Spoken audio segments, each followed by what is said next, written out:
I mean, it's crazy the way scholarships are now versus the way they were then. The recruiting cycle and how soon and all that you get recruited. You know, they offering doggone seventh graders now. Full scholarship, seventh grade. That's insane. Committable offer. You're in the seventh grade. That's insane. And I tell people all the time, dude, I had a kid that was in the eighth grade. I thought he was going to be one of the best high school football players ever. That dude grew up, man, became a cheerleader. Oh, shit. That is no lie. That is no lie. Was he at least good at a cheerleader? His brother was a cheerleader at University of Kentucky. He said, man, let me tell you how stupid you are. You down there running around with all them pads on and all that heat, got all them dudes chasing you, trying to kill you, while I'm sitting in the gym, got my hand on a girl behind half the day, holding up in the air, looking up under her skirt. And that scholarship I got is the same as the scholarship they try to give you. Damn. I need to reevaluate my high school career. Dude, that joker quit football that day. He quit football that day and became a cheerleader in high school and then went on to cheer in college. Jesus. These jokers offering them scholarships in doggone 8th and 7th and 8th grade. I ain't Jerry mad. Vadner, what's up? Jerry, what's going on, brother? I mean, I ain't mad at him. Shit. I mean, get it how you live. Yeah. Oh, that's crazy, though. He was like, you know what? Maybe I'm not as good as an athlete as I thought I was. Let me jump on over here. I'm telling you, his brother had to break it down for him. Hey, baby. I'm going to be the one. Mr. Peavy in the building. What's up, Peavy? What's up? What's up? I'm glad you on there, Peavy. I need you tonight. Oh, Lord. Here you go. And we're going to talk about sorry-ass teams, and Peavy is the epitome of somebody who represents a sorry-ass team. He's a lifetime Falcon fan. Oh, I'm sorry for you, brother. I can't talk, though, so. You got a little bit. At least you got 3 rings over your historical time as a franchise. I mean, the Falcons are choke city. Yeah, that's all right, man. We'll let them off the hook right now. New year. The Falcons didn't even have nothing to choke on this year. They didn't. What they choke on? They sure didn't. They have nothing to choke on. Mr. Peavy said, "Let's stay friends, Jay." I mean, I actually was gonna say I was gonna ask you, Coach, who you gonna piss off today? I didn't know you was gonna start it on an OJ before we even really officially start the show. Yeah, I mean, I'm just in one of them moods today. I don't give a damn about nothing today. Oh, I'm glad, because then you're gonna have to defend your boy, and you know you don't want to defend your boy. Who's Kang. We want to talk about the Kang today, and you know you never want to defend Braun. You want to defend Braun today. You know he ain't my boy. Yeah. You know what though? I tell you what, I'm starting to feel him a little bit more though, because everybody's going after him now, and I can't have everybody going after him. Yeah, we got to protect him a little bit. I can't have that. So it was just you were a solo assassin. You was taking them out, but now that the order's out for everybody to take a shot. Now you're like, that's where it is. But that's where it is with a real assassin. It's like, y'all let me get it. Everybody else stand down. Let me get him. Don't everybody be shooting at him. That's my target. Let me get it. Jesus, what's up, Tom? Tom in the building. Miss Hood in the building. So that means there's going to be no Julio slander for the remainder of this show, I guess. I'm going to Julio ain't played last year, so he good. he done play. When is the last time he played a full year? Oh, here we go. Like I said, we said no Julio slander. Miss Hood is in the building. I just asked a question. Maybe Miss Hood can tell us. Since she said she used to date him. Maybe she can tell us. Why you putting the business out there like that?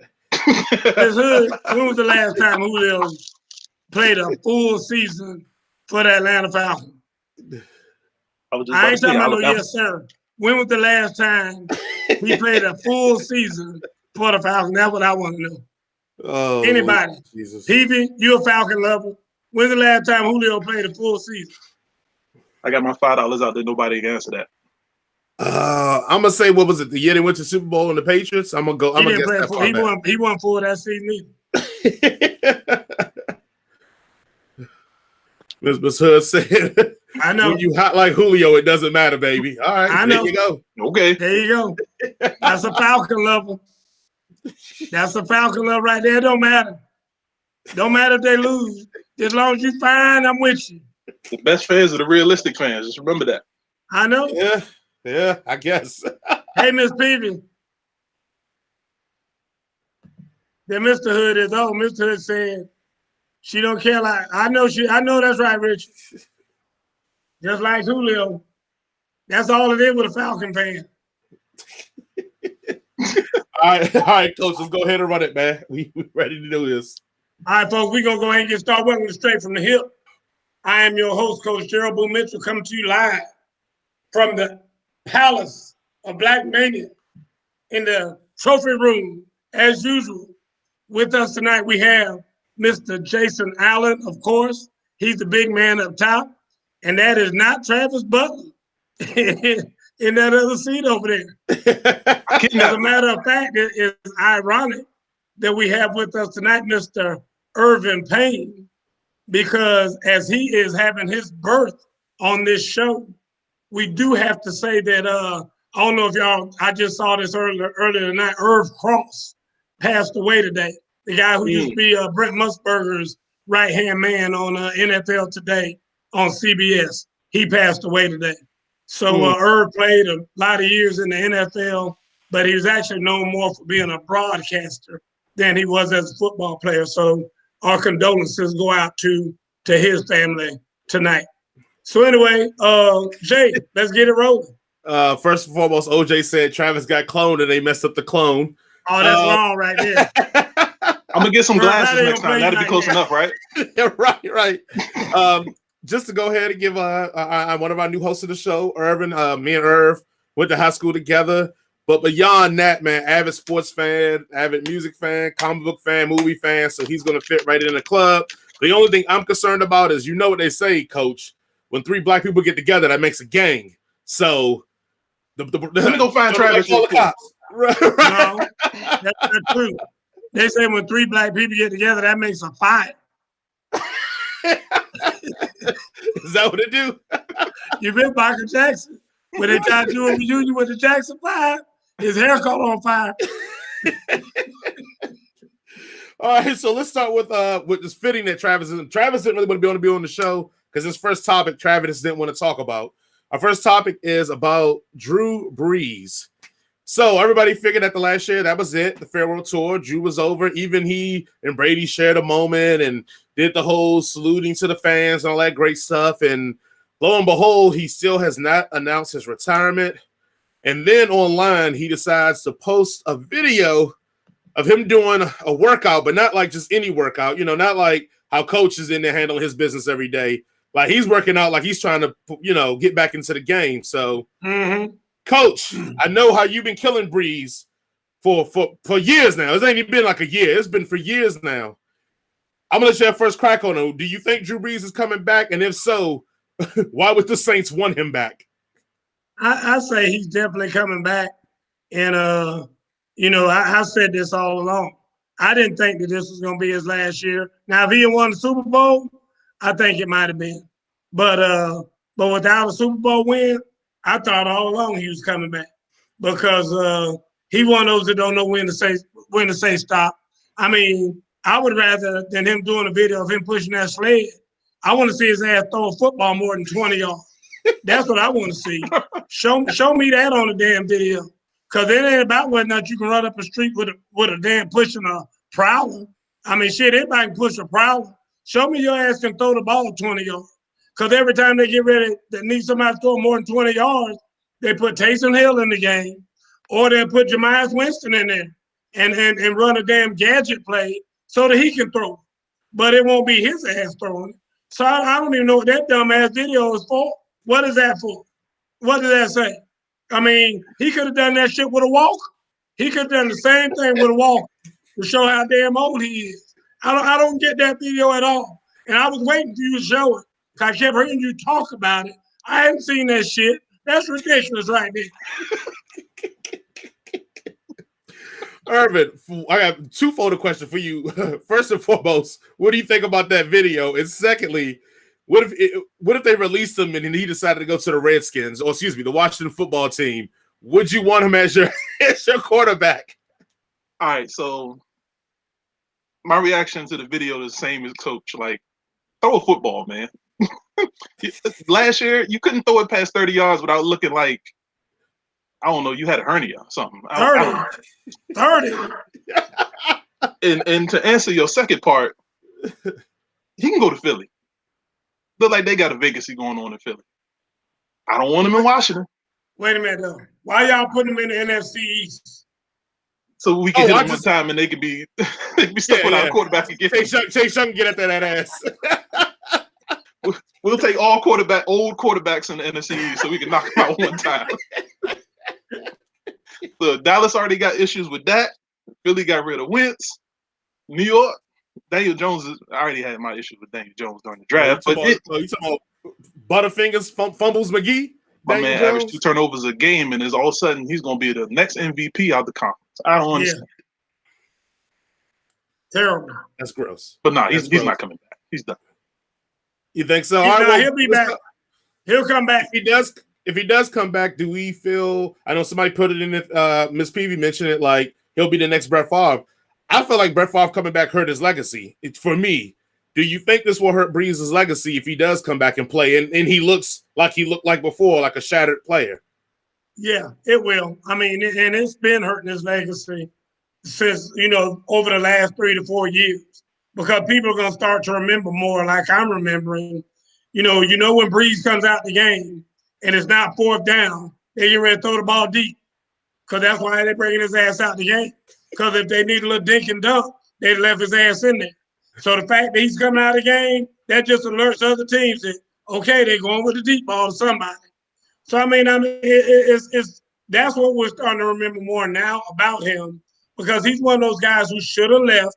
I think I called for his ousting about 4 to 5 years ago when he was still good. And now you start to remember these old jacked up years, like, Emmitt Smith playing for the Cardinals and stuff like that. You start to remember that part of him as opposed to being the glory guy that he was. And I'm not saying that, just like Tom Brady, I think he needs to get out. I've said that a long time ago. God knows Roethlisberger need to get his fat ass out of there. It's a lot of quarterbacks, especially Phillip Rivers. Let's hope he stays retired. He said he's going to stay. Let's just hope he stays retired.